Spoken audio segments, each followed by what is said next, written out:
સતી રામની પાસે પકડી ગયા છે અને ઈશ્વરની આગળ બધું પકડી દે, ગમે એટલું તમે છુપાવો ને પકડી દે.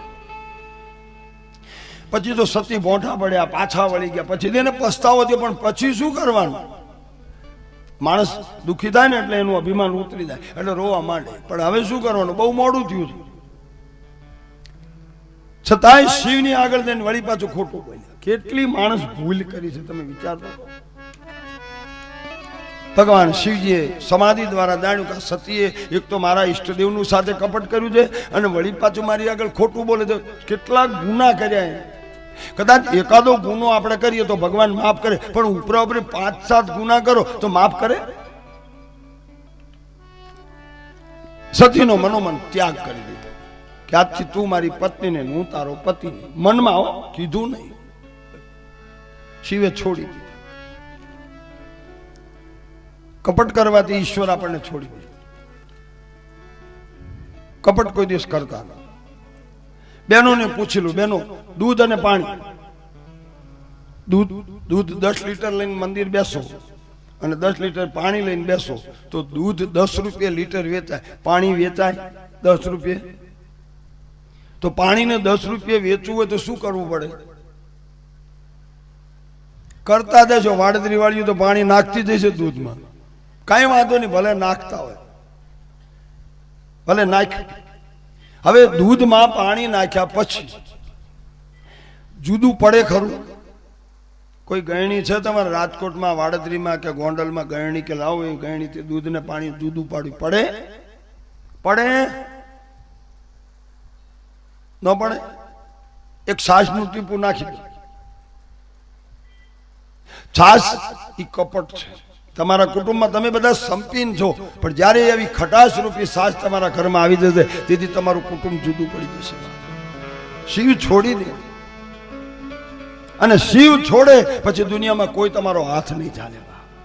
માત મૃત્યુ પીતું સમન સમાન, સુદા હોય સોનું તેનું હરિયાણા. શ્રી રામ જય રામ જય જય રામ, શ્રી રામ જય રામ જય જય. સતી શિવના વિયોગમાં ઘણા વર્ષો સુધી રહ્યા. પછી સતીને ખબર પડી કે મારા પતિએ મારો ત્યાગ કર્યો છે. બધી તો રોવા માંડ્યા. ભગવાન શિવજીને સમજાવ્યા, દેવી હવે તમે રડો કે ન રડો, તમારી ભૂલ છે, તમારે ભોગવવી પડશે. સતી કે કઈ વાત.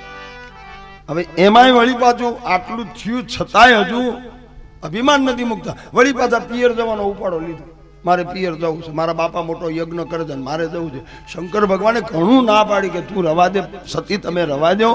તમારા પિતા યજ્ઞ કરે છે, આ મારી સાથે બદલો લેવા કરે છે, છતાંય સતી તમારી આને બદલો લેવા. મારે શું, મારે જવું છે. જવાય બેનો? છતાંય સતી ગયા. શિવજીએ કહ્યું તમારે જવું જાઓ, બાકી હું નહીં. સતી ગયા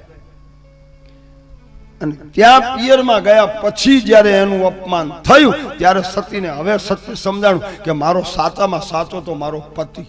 મેં બહુ ભૂલ કરી, મારા પતિનું કહેવું માન્યું નહીં, ઉપરવટ થઈને મેં બધું કર્યું, છતાંય મારા પતિએ સહન કરી અને નિભાવી લીધું. પિયર આવવાની ના પાડી છતાંય હું આવી. મને આવવા દીધી, એ ન આવ્યા પણ આવવા દીધી. અને મને એમ કે મારો બાપ મને બોલાવશે, પણ મારો બાપ મારો દુશ્મન, મારી બહેનો મારી દુશ્મન, મારું કુટુંબ મારું દુશ્મન. હવે મારું કોણ? હવે એને ભાવ જાય કે આના કરતા તો મારો પતિ સારો. લાય ઘેર જઈ અને મારી ભૂલની માફ માગી દે. એમાં પાછા વળ્યા ને યજ્ઞ કુંડમાં પડીને મરી ગયા, સળગીને મર્યા. મરતા મરતા એને સત્ય સમ, પણ બહુ મોડું થયું છે. માણસ સુધરે ને છેલ્લી ઘડીએ સુધરવું છે, શું કરીએ? વરસાદ પડી જાય, પહેલો વરસાદ સરસ પડી જાય અને ખેડૂતો બધો ખેતર વાવી દે અને સુંદર મજાનો મોલ ઉગી જાય, અને 1 મહિના સુધી વરસાદ ન આવે અને ઉગેલું બધું અનાજ બળી જાય, અને પછી મહિના પછી વરસાદ પડે તેનું શું કરવાનું? સુકાણા મોલ સૃષ્ટિના પછી વૃષ્ટિ થયાથી શું? એક વખત બદનામી મળી જાય પછી તમે ગમે ત્યાં નાસી જાઓ, પછી કરવાનું શું? સતી મરતા મરતા માગી કે આ ભાવમાં મેં ભૂલ કરી છે, મારી ભૂલ માફ કરજો.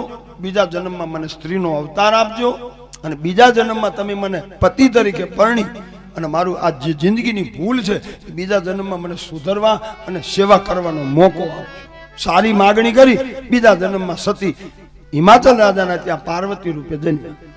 અને એ જ પાર્વતી 9 વર્ષની ઉંમરે તપ કરવા ગયા. તપ કરવાથી ભગવાન મળે, શિવ પ્રસન્ન થયા, શિવજીના લગ્ન થયા. ગઈકાલે શિવ લગ્ન આપણે કરી લીધા, બરાબર. હવે લગ્ન કરીને કૈલાસ આવ્યા એટલે સતી એક એક ડગલું વિચારીને ભરે છે. ગયા જન્મની ભૂલને યાદ કરે છે અને આ જન્મમાં હવે ભૂલ ન થાય એક એક વિચારીને ચાલે છે. એક વખત આપણે ભૂલ થઈને હેરાન થયા પછી બીજી વખત ગમે ત્યારે કંઈ કરીએ ને ત્યારે પેલી જૂનું યાદ રાખવું પડે કે મેં ગઈ વખતે આમ કર્યું હતું આમ થયું તો આ વખતે મારે કરાય. ન જાઉં કુમાર ગે કદાપી ન જાઉં કુમાર કે કદાપી વિચારી વિચારી આની મિસળ વાગે પગલા ભરું છું. શું પૂછો છો મુજને હું શું કરું? આમ લઈ પૂછો છો મુજને કે હું શું કરું છું? મને જગ મેં ત્યાં ભરું છું મને જગ મેં ત્યાં ભરું છું. વિચારીને જો તમે ડગલા ભરશો મારા બાપ તો તમારા જીવનમાં કોઈ દિવસ આંટી ઘૂંટી નહીં આવે. આ આંટી ઘૂંટીનો ઉકેલ એનું નામ જ રામકથા છે. જેની આંટીઓ થઈ એને રામકથા સાંભળીને આંટીઓ ઉકળી ગઈ, શંકાનું સમાધાન કર્યું. તો ભગવાન શિવ પરણીને કૈલાસ આવ્યા અને હવે શું બન્યું એની કથા આપણે આગળ લઈએ. તો નિત્ય સતી વહેલા, પાર્વતી વહેલા ઉઠે છે. શિવજીની તો એને સ્થિતિ છે, આગલા જન્મમાં એવા હતા. અને પુરુષનો સ્વભાવ એના સારો હોય ને સુધરવાની જરૂર નથી. જેનો સ્વભાવ બગડ્યો હોય એને સુધરવાનું છે, બાકી સારાને આમાં આ કથા કંઈ કહેતી જ નથી. સુધરવા માટેનું તક છે. સતીએ સ્વભાવને સુધારી નાખ્યો. વહેલા ઉઠે, શિવને અનુકૂળ જીવન જીવે છે. કોઈ દિવસ ઊંચા અવાજે બોલતા નથી. શિવજી કેમ કરે છે આવું જીવન બદલી નાખ્યું. હવે શિવજીને પણ આનંદ થયો કે આહા, મને ડર તો હતો કે ગયા જન્મની સતી બીજા જન્મમાં સ્ત્રી થઈ જાય અને એની સાથે લગ્ન કરું એટલે મને હેરાન થશે જ, પણ નાના સ્વભાવ સુધરી નાખ્યો. અને હવે શિવ અને પાર્વતીનું દાંપત્ય શરૂ થયું છે. કેટલો બધો આનંદ આનંદ આનંદ આનંદ આનંદ આનંદ. હવે તો એક દિવસો ઉપર દિવસો વીતે છે. અને હવે સતી પાર્વતીના ત્યાં એક દીકરાનો જન્મ થયો જેનું નામ કાર્તિક સ્વામી પાડ્યું છે. 5 વર્ષનો કાર્તિક થયો ને એમાં બરા પેલો તરકાસુર રાક્ષસ સ્વર્ગના દેવતાઓને પરાજિત કરી અને કૈલાસ ઉપર શિવજીની સાથે યુદ્ધ કરવા આવ્યો. ભગવાન શિવજી સમાધિમાં બેઠા છે. એટલે આ રાક્ષસે મોકો ગોત્યો શિવ સમાધિમાં છે ને, લાવ એનું માથું કાપી નાખો. શિવજીની ગરદન કાપવા માટે રાક્ષસ આવ્યો. 5 વર્ષનો કાર્તિક જોઈ ગયો, પાછળથી પગ ઝાલી રાક્ષસને પાડી એનું હથિયાર લઈ અને તરકાસુરને કાર્તિકે મારી અને સ્વર્ગના દેવતાઓને શાંતિ આપી. આકાશમાંથી સ્વર્ગના દેવતાઓએ પુષ્પવૃષ્ટિ કરી અને શિવજીના પુત્રનો જય જયકાર કર્યો છે. બોલીએ કાર્તિક ભગવાન કી. જે કામ બાપ ન કરી શકાય એ કામ દીકરાએ કર્યું. અને પછી તો દાંપત્ય સરસ વધવા માંડ્યું અને હવે દાંપત્યમાંથી રામકથા શરૂ થાય. જેનું જીવન સારું છે ને એના ઘરમાં રામકથા થશે. પતિ પત્ની કુટુંબ હંપીને રહેતા હશે એના ઘરમાં રામાયણ થશે. અને ભાઈ બાયું ચડાવતા અહીંયા મહાભારત થશે. અને સાસુ ત્રીજા દિવસે આગા પાછા થતા હશે તો ફાગણ સુદ પૂનમ કેટલા ઘરમાં આવતી છે. આમ હોળી આવે ક્યારે બહેનો? 12 મહિનામાં કેટલી વખત હોળી આવે? એ વિઠ્ઠલભાઈની ભાનું ચા બેઠી છે. 12 મહિનામાં કેટલી વખત આવે? એક જ વખત આવે ને. કેટલા ઘરે તો ત્રીજે દાડે આવતી.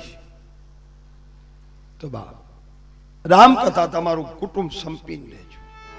જીવનમાં જે મળે એ ખાજો, સંપીને રહેજો. જ્યાં સંપ છે ત્યાં ઈશ્વર આવે છે. તો હવે નિત્ય પાર્વતી જીવન જીવે છે. અને હવે એક દિવસનો સમય અને હવે પાર્વતીએ 5 પ્રશ્ન પૂછ્યા છે અને એમાંથી હવે રામકથા શિવજીના મુખમાંથી શરૂ થઈ.